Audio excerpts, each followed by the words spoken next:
Okay, so yesterday we had put to soak overnight the lentils, the soya beans, the lima beans, and the chickpeas. So I just wanted to show you, when it's left overnight, it becomes all inflated. The liquid has gone already inside the beans. So we're going to add up more water, approximately 2 liters more. All you have to do is to enough water that it's not going to burn. The salt is going to be the very last thing that we're going to add. I'm going to put a little bit of oil, about 3 tablespoons, and this is going to facilitate the cooking of the beans. Once you start this to boil, the last thing we're going to add is the lentils. The red lentils tend to be the softest, so they're going to cook very, very fast. So we don't want them to go into mush. So this is going to be the very last thing we're going to add on when it concerns to the beans. Okay, so the beans, the chickpeas, the lima beans, and the soya beans have already cooked for about approximately 40 minutes. If you lift a spoon and you press your nail, if the bean falls apart, that means is the time that you can add on the lentils. The lentils are the softest of them all, so you can add them on. Give it a good mix and incorporate them into the mixture. This is going to be brought to a roaring boil, and then we're going to cover in order to cool off. This is exactly what we want. The water will be exactly at the level of the beans, and because we don't need a lot of liquid, so at this point you just put a cover and let it cool down. This is already cooked all of them together. At this point of the recipe, the beans, the chickpeas, the soya beans, the lima beans, and the lentils are already cooked and ready. We let them cool down just sufficiently so we can work with them. We need a pot, and we need vegetable oil. We're gonna place this on the pot. Approximately for this amount, this size, we're making a very large portion. So I would say about a soup spoon of vegetable oil per kilo of the beans. So once the oil is warm enough, we're gonna give it a moment. We're going to crush the beans into a softer consistency. We're gonna try to make not necessarily completely a puree, but we need the beans to be in a workable texture.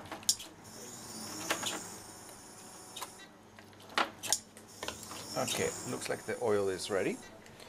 I would recommend about 1 full onion for each kilo.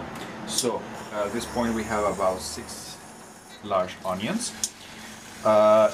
The purple onions today I'm using just for the color, because we need this to look like resemble a little bit of meat, so we need to have some degree of color. We're going to saute the onions just until they are transparent. Caramelize. I'll show you the rest of the ingredients. There is 6 balls of garlic cut into small pieces. There is some vegetable stock. I use about approximately 4 cubes. Then I have beetroot. The beetroot is mostly for the color, in order to give it a dark color. This is grated, so the juice is released. The juice we're gonna utilize for the color. I have a little bit of paprika, medium sharp. I have some sea salt with oregano, basilicum, and thyme. Then here I have some lemon pepper in a crunchy consistency. And here I have some nutmeg. These are what we're gonna use today for the condimentation.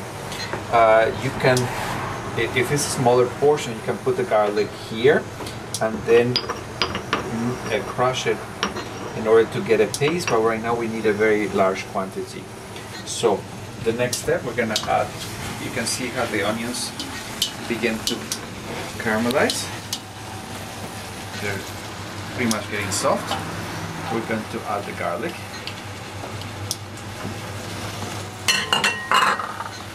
Give it a good mix. The garlic, we're gonna very lightly cook because we want, of course, to get the maximum benefit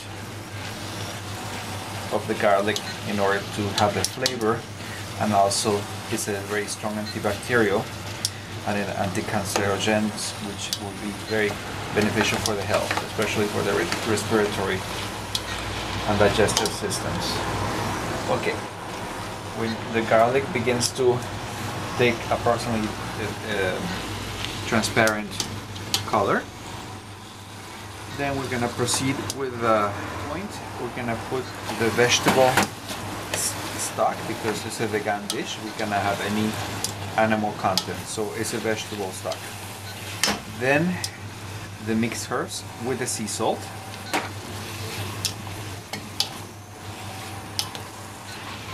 Give it a very good mix, thorough.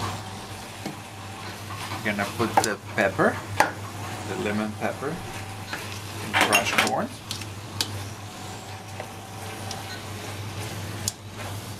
The nutmeg. Of course, the spices and the herbs you add is basically your personal taste, but this is what I have chosen for today. And then we're gonna put the paprika, the medium chop.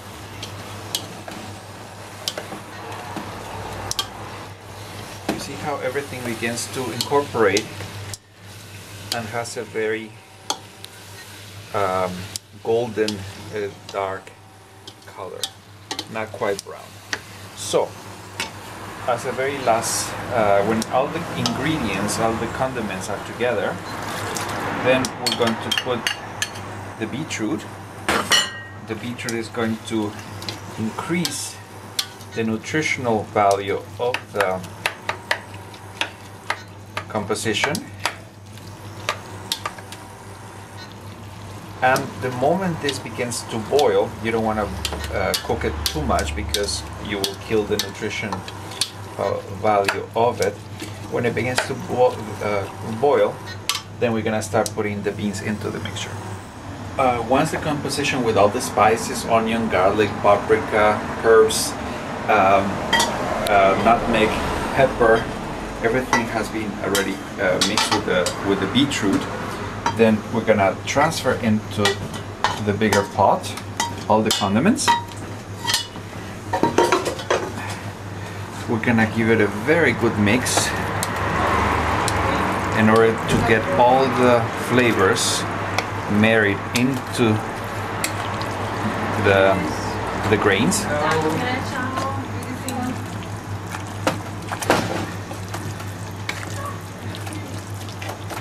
And I suggest you just continue mixing them both until you get an even texture. Should not be like a perfect puree because we want to have something to bite, but the flavor should be perfectly incorporated. The consistency, the flavor, the spices is your own selection, your own choice.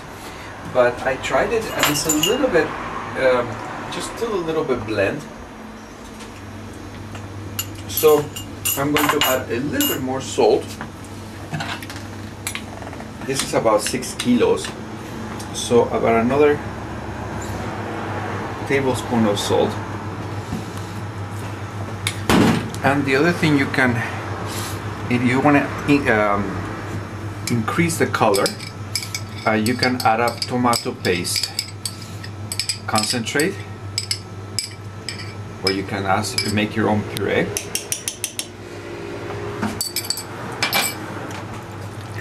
And then give it a good mix. This is gonna, of course, you're gonna try it depending on the quantity that you're making.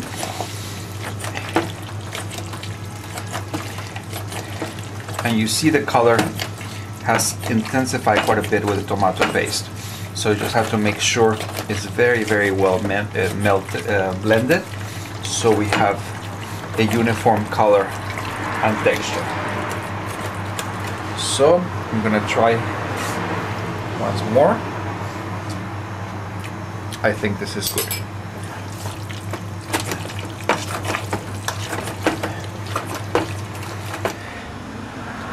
With the plastic folia, you're gonna make a little line, approximately like this. Try to keep it at a uniform thickness, so it's not so much on one side and so little on the other side. You're gonna bring it to the front, cover, and roll. Once you get to that side,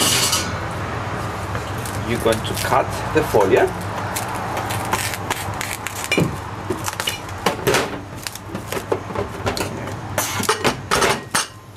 And every time I buy something, I always try to recycle things.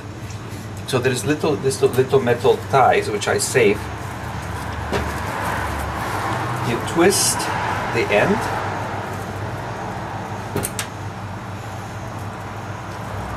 You're gonna give it a close it very, very tight. Of course, we don't want to lose the mixture. When you close one side, then you have more grip on the opposite side.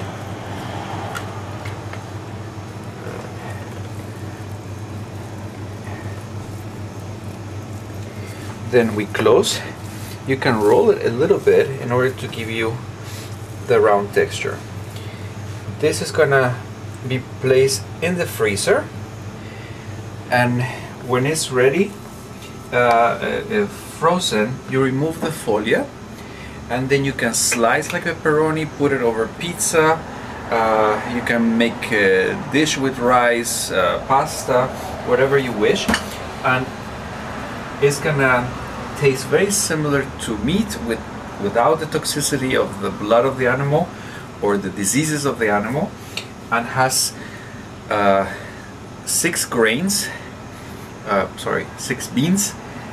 vegetables, the spices, and it's 100% vegan. So you have nothing to worry about. This is very, very healthy for you and has the full protein you need for your body. Okay, the Vegeronis are ready. So take a look. One Vegeroni in this size is very generous for 2 persons when one meal. This is quite generous. You can make a pasta, pizzas, you can serve them with the vegetable rice, and then there is no limit to the uses that you can have. You can cut them in portions, and you can make meatballs if you wish. At this point, when they have been already wrapped, I'm going to put them in the freezer. Then when you need to use them, you get them out of the freezer, take the folia, you put them in the oven for about 10 to 15 minutes, and they're gonna have a brown golden color on the surface, and then you can use them the same as pepperoni will be used. Bon appétit!